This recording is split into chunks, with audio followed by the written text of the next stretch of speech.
Allez, c'est parti. On va se plonger dans une histoire vraiment fascinante, celle de notre relation avec les ordinateurs, et surtout comment elle a complètement changé au fil du temps. Cette phrase, elle dit tout. C'est une idée très forte. Une idée qu'on a un peu tendance à oublier, c'est vrai, dans notre quotidien rempli d'applications super fluides et de jolis appareils. Pour que ce soit plus clair, on peut faire une petite comparaison. Imaginez, le matériel, le hardware, c'est le corps de la machine. Eh bien, le code, c'est son souffle. C'est ce qui donne vie à cette boîte de plastique et de silicium qui, sinon, resterait complètement inerte. Donc, sans ce souffle, un ordinateur n'est rien d'autre qu'une coquille vide qui attend qu'on lui donne un bout de code pour s'animer. Et ce qui est fou, c'est qu'il y a eu une époque où ce souffle, on pouvait non seulement le voir, mais presque le toucher. Alors pour ça, il faut faire un petit voyage dans le temps. On retourne au tout début de l'informatique personnelle. À cette époque, pour se servir d'une machine, il n'y avait pas le choix. Il fallait apprendre à lui donner la vie soi-même. Et ce parcours, il s'est fait étape par étape, machine après machine. Chacune avait sa personnalité, on pourrait dire, et surtout ses propres défis. Ça a commencé avec des choses aussi simples qu'une calculatrice programmable. Pensez-y, pour afficher un simple message comme SOS, il n'y avait pas de clavier. Il fallait être super malin. Les programmeurs utilisaient le nombre 505 parce que retourner, ça ressemblait à SOS. Tout ça parce que chaque instruction, absolument chaque ligne, devait être tapée à la main.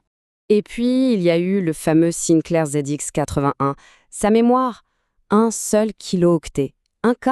C'est à peine de quoi écrire un tout petit email aujourd'hui. Ça donne une bonne idée des contraintes de l'époque. C'était vraiment travailler avec 3 fois rien. Mais malgré tout ça, il y avait une vraie magie. On branchait son ordinateur à la télé du salon, et là, ce petit mot qui s'affichait, Ready, prêt. Ça voulait tout dire. Ça voulait dire qu'un univers entier de possibilités était là, juste devant nous. À condition, bien sûr, d'avoir envie de le construire soi-même, ligne par ligne.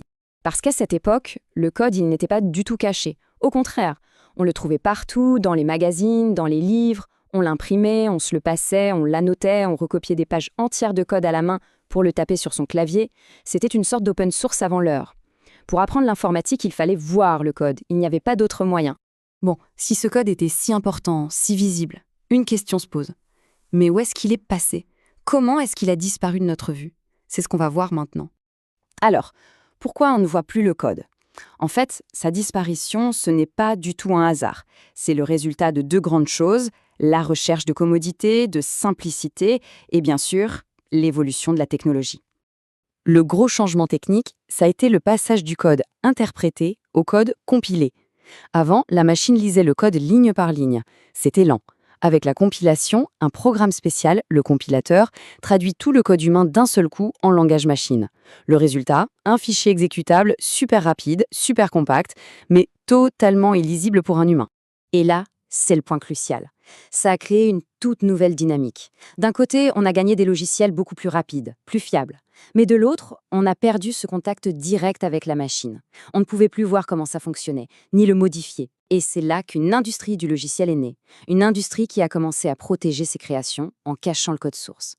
Le fait que le code soit devenu invisible a créé une situation un peu paradoxale. Et ça a donné naissance à un mythe, une idée reçue très tenace et assez trompeuse, sur les générations et leur rapport à la technologie. Les paroles ne coûtent rien, montre-moi le code. Cette phrase, elle est de Linus Torvalds, le créateur de Linux. Et elle résume parfaitement l'état d'esprit de la génération qui a littéralement construit le monde numérique dans lequel on vit. On entend souvent ce cliché, cette histoire un peu trop simple. D'un côté, il y aurait les jeunes, les digital natifs qui seraient nés avec une tablette dans les mains. Et de l'autre, les plus anciens qui seraient complètement dépassés.